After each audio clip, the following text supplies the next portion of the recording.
Liz.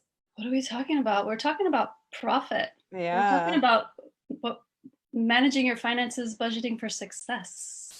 Yeah, and I don't, like that word budget is like even Yeah, got some heaviness on it. And I think also it's like really about organizing your yeah, accounts, right?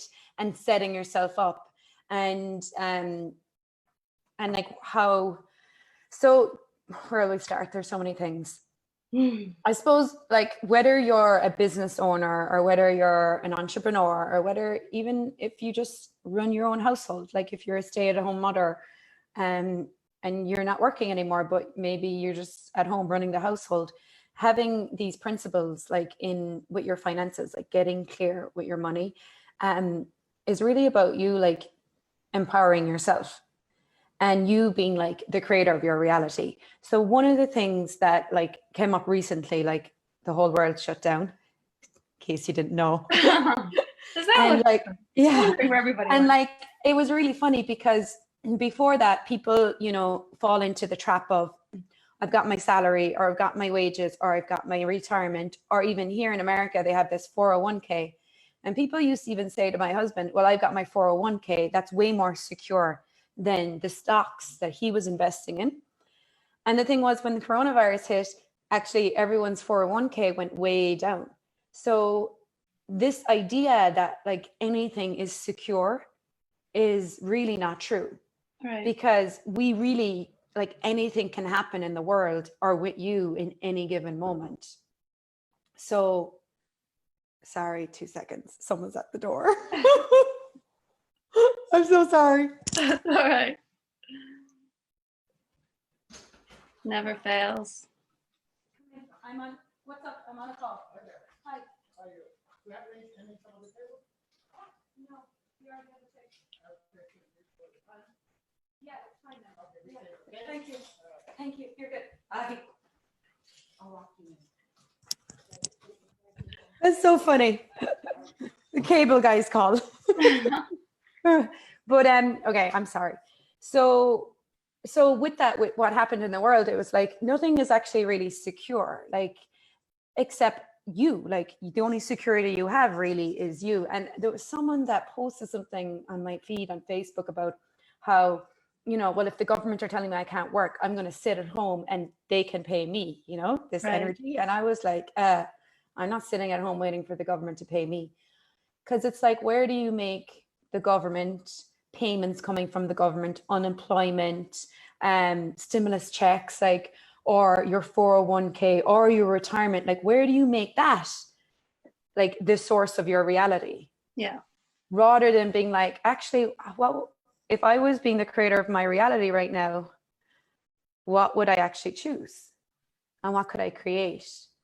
And what am I prioritizing? Am I giving all the power over to the government or to my boss or whatever, or a job? Or am I actually taking control of my own financial reality? Yeah, that's what's excited me most about like when I first when you first were talking about like doing this class where you're looking at the numbers, and um like that's the thing that excited me the most, was that like actually, because I thought like I was kind of just subject to like kind of the like the blowing of the wind as far as like the money in, the money out. Like I didn't really kind of get that I actually, once I kind of was looking at it and present with it, and that there was actually something that I could do with my money. Like I didn't really get that there was like I could actually manage my money differently and create something greater. Yeah, I love that, because it's like, well, there's so many things with this. It's like such a big topic. Well, so like like you're an entrepreneur, right, Liz? Yeah. So like as I feel like as entrepreneurs, like we come in with like, I don't know, like you love yoga and you want to teach yoga, or you love access consciousness and you want to teach bars classes or foundations, and you there's some talent you have, like you're a healer, or there's something you can do in the world and you love it. But then when it comes to the business side of it, like the numbers, like looking at your numbers, like getting clear on what you have coming in, coming out every month and all that, there's a lot of places where we just don't want to look at it. We're Yeah. like, I don't want to look at it. I don't, and even if we do, or else we're like, I'll look at it a small bit, but or else I'll hand it over to an accountant to look at it at the end of the year. But am I really clear? with myself. Because one of the things, one of the beginning things about this is, if you want to have more money in your life, you've got to get clear right now on what you have coming in and coming out every day, every week, every month, and we'll cover that in the class in tracking your expenses. And some people might already have that in place. That's great. You can also just start to get clearer, because your expenses change and your lifestyle changes. Yeah. And your business changes. So this is something you also want to start to review every couple of months. But this piece, I started in Access with the 10% account years ago, 7 years ago. And that started to change my willingness to have money. And then I started going through the How to Become Money workbook, which started to undo a lot of the unconscious points of views I had that stopped me from looking at money. And then I started to introduce the tracking, tracking my money, seeing what's coming in and out, seeing how much money, how much money I'm spending on food, on entertainment, on Access, on my business, how much printing costs me every month, stuff like that. And I really started to break it down. But one thing that's kind of weird about me, and I know some people are like this, I actually love it. I love sitting down at the end of the week and being putting in my numbers. It gets me so excited, because what I realized was, before I didn't do this, there used to be weeks where I thought I didn't make, if I wasn't busy, working hard, then I'd be like, oh, I didn't make any money this week. But that was a lie, because I was basing how much money I made on how hard I thought I worked that week. Yeah. So what I actually started to find, when I started to track all the numbers, I realized, oh, this week I didn't really feel like I had that many clients, or I worked that much, or I did much, but I actually did make X amount of dollars. And I started to surprise myself. Then the other part of that is that it took away places where I was lying to myself, because the one thing about having money coming in, you also got to look at what's going out. Yeah. So what I didn't want to look at. Yeah, I know what I wasn't looking at too was okay, yeah, maybe I made a couple of grand this week. But oh wait, actually my business, and I paid a lot out this week too. Okay, so did I actually make a profit or a loss this week? And no right or wrong with it, because one of the things about being a business owner is your numbers are constantly up and down. Right. And one of the things with the profit first model, which we're going to get into in the class, is actually turning it the other way. So this reality tells you, and he talks about it in the book as well, because this is a book, and I'm going to be working from this book in the class. But it's the old model is, take your sales, take your expenses, and that's your profit. Mm-hmm. Right?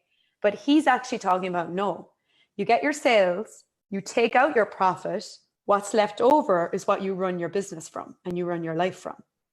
So we know this. Yeah, we know this from Access, in that we have the 10% account. Yeah. But this is another step. This is another step, because the 10% account, we don't actually spend. We allow it grow and grow and grow over time, and we can invest in gold and silver and things that make us money. But with the profit account, it's a different energy. You actually are going to be able to use it, but you're going to leave it build over time, and you can take some out to reward yourself. Because this is the thing where, is your business serving you, or are you serving your business?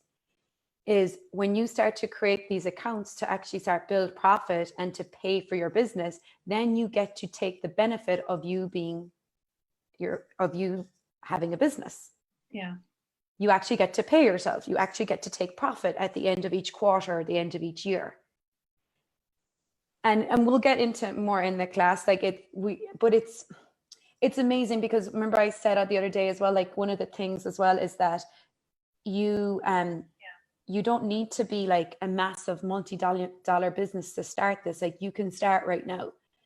Even if your business is, even if you're not making much money right now, you can start. You can start with 1%. The same way you started. Yeah. Yeah, because that's the part because I'd heard about the profit first, and I'd heard loads of people talking about it, for the last maybe year or two, however long. But I just thought okay, well, I don't really make enough money to even consider that. And I think I told you before, I've had a business. I mean, I've been self-employed for a lot of years, and I'd never really even considered it a business. It was more just I was an employed person, but that I didn't have an employer. So it was just kind of money in, money out. And so this is, for me, this has been really sort of revolutionary way of actually looking at my business. And it just feels so much more nurturing to me, being nurtured by my business rather than, like you said, being a slave to business and working for it. I love that, because also one of the things is that most businesses within 5 years fail, and most businesses after 10 years don't survive. So and a lot of it, like he talks about in the book, is because they actually don't make profit a priority. And it's like how many people don't actually know what their business is costing them, and are actually like can't afford their business, and so this is where you actually start to become more aware, not from the judgment of it, but just from like, wow, am I actually living beyond my means here? And start to become, and then you can either start adding, or you can maybe like take out some unnecessary expenses. But it's like that energy of where you said it's almost like winging it. You're winging it from month to month, and you're thinking, oh, I did good this month, and then you're like, oh shit, I did bad this month, and you're constantly in that which is the polarity, really, right? You're constantly back between the right and wrong, the good and the bad, the up and the down. Whereas this is setting yourself up so that you actually have your back financially, and you're good if you have a downtime in your business, you have your back. And just one little piece he says here in the book, which is kind of talks to the energy that we've been talking about, which is, you look at your bank balance and you see a chunk of change. Yippee. You feel great for about 10 minutes. And then you decide to pay the bills that have been piling up. The balance goes to zero, and then you very quickly feel that all too familiar tightening in your chest. Oh my God, I think that happened to me today. Oh, yeah, right. And that's what I was saying too. This is how I got into the profit first model, is that I was at that point where I was just like, yeah, money come in, I feel great. And then I'm like, pay this, pay that, pay this. And then it's like, oh shit, I have to go out and try create it again, and it was this constant. And now I'm setting it up like, and I'm still learning and recommitting all the time to this too, to actually have all my bases covered, to have the money, to have the accounts to cover the cost of running your business, to have the accounts to cover your personal life, to have the accounts to cover you in an emergency fund, to have your profit growing. And you can start now. That's the thing. You can start with the first $100 you make today. You can start with that, because you don't have to start with a massive percentage of profit right away. You can start with 1%. And that's what I really love too, is that I started this with like, little envelopes. So I'm mad for my envelopes of money, I'll start mine with my envelopes, and I'm like, this is for this is for that, this is for this. And it's so empowering. Because I too, Liz, was the same, like, oh, profit, yeah, whatever. I have no clue. I'm just winging it week to week, month to month, and doing my 10%. So I should be good, right? You know? Yeah, and when you're not looking at it, like, because before the Corona thing, I wasn't really tracking. I definitely wasn't tracking my outgoings. I mean, because I haven't run a business, I have to track like, my income and my business expenses and stuff like that.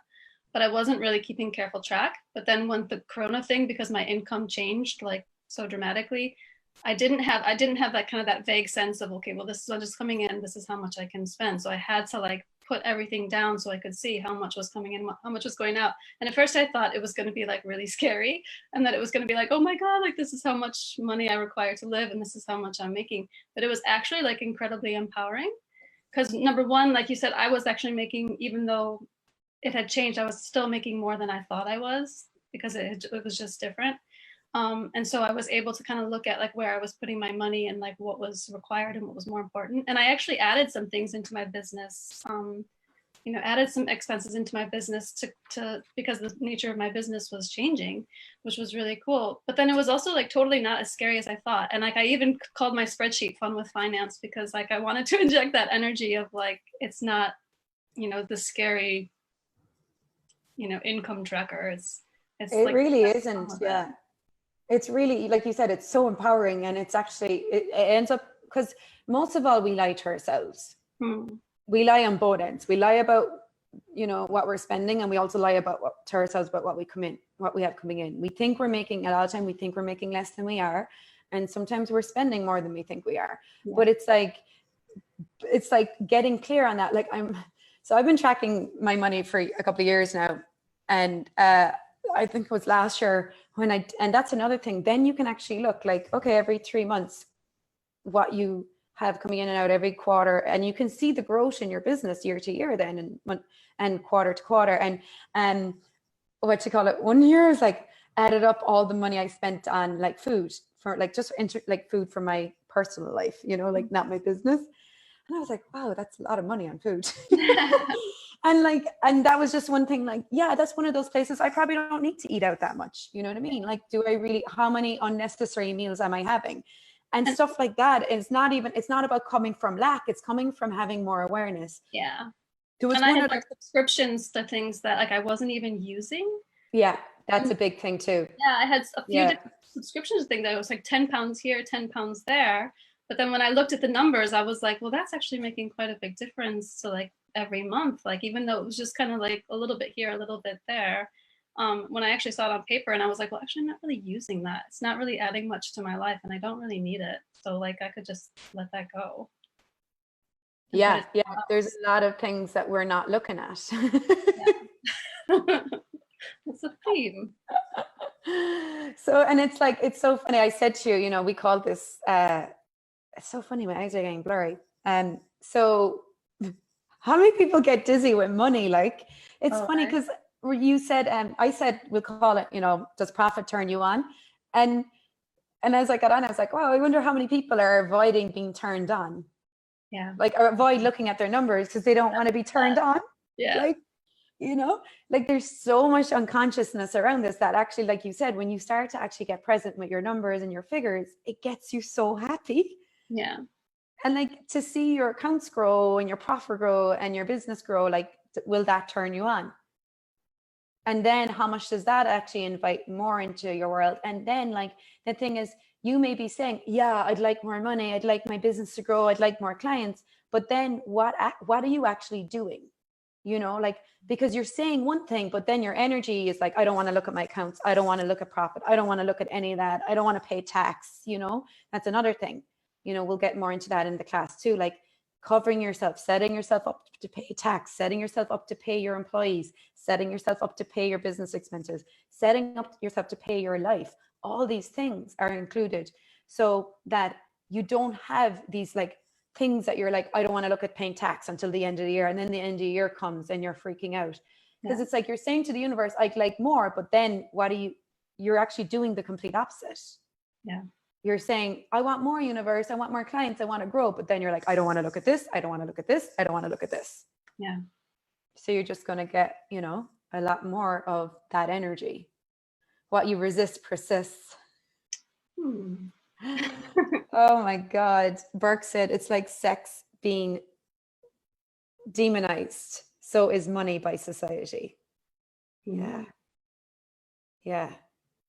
Yeah. And I also think too, it's like this energy of where we think profit is just for these multi-billion-dollar companies, you know, and not for us. And like, what would happen if we all, like everyone here on this call, you know, is a healer of some sort or running their own yoga business or some kind of business, even if you're not running your own business, even if you're, like I said, a stay-at-home mother, what would happen if you were willing to take control over your financial destiny, you know? And if you were willing to be so profitable, you would never be at the effect of this reality anymore. You would never be sitting at home waiting for a stimulus check or for the government to pay you unemployment, you know? Because I mean, how much of that also too is like the purposely this mystery around money and making it seem like something that was just beyond our understanding, our comprehension, you know, what we didn't want to deal with. And like when you actually look at it, it's like, yeah, it's incredibly empowering. Yeah. So should I do a clearing because my head's spinning out? Yeah, go for it. So everything that doesn't allow us to show up and be present so everything that doesn't allow you to show up and be present for you and change and look at everything that would allow you to be the most profitable person and business that ever was on this planet. Can we just try and uncreate it? Nice, yeah. Whew, right, wrong, good, bad, pop, pock, honest shorts, boys, beyond. So that's the access consciousness clearing statement. That's just clearing like those unconscious places where we do check out with this, where even if I'm talking about this topic and you're like, I can't hear you, it's like those places where you've maybe made decisions or judgments in this lifetime or any other lifetime that you will not look at this. You will not change this, right? So everything you put in place so that you would never show up for you and never show up to change your financial reality and never show up to have more profit than anyone else has ever had. And everywhere you swore to never be that powerful with money again, can we destroy and uncreate all that?